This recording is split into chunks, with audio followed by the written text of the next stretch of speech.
Alexandria Archaeology today. We're down in the museum, and we got a special guest with us today. We're working on collecting some yeast strains from the Shooters Hill beer barrel. We got Jasper Ackerman from Lost Rhino Brewery here, a microbiologist who is hoping to recover some historic yeast from the inside of our barrel. Absolutely. And here he is at work.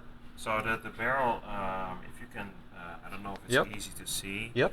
You can see that there's some tar-like substance on the inside. It might either be from the inside of the wood, or it was a charred barrel.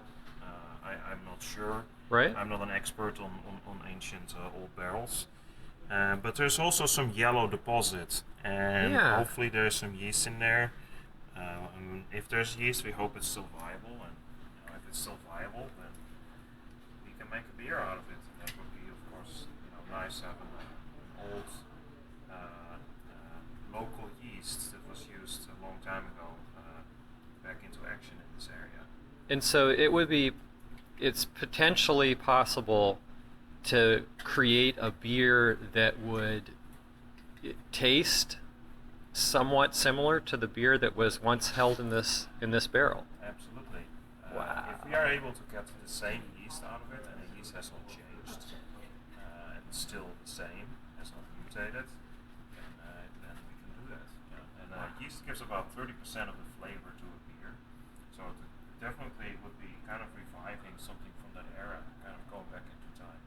Wow. And that's, of course, very nice. Yeah. And the best part is it's beer. It's beer.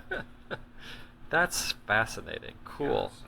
Well, let me give a picture of the beer that the Lost Rhino Brewing Company has just brought in as an example of what they do.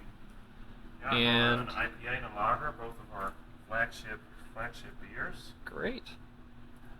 And we'll see what happens. We may be giving an update at some point on what happens. So, thanks, guys.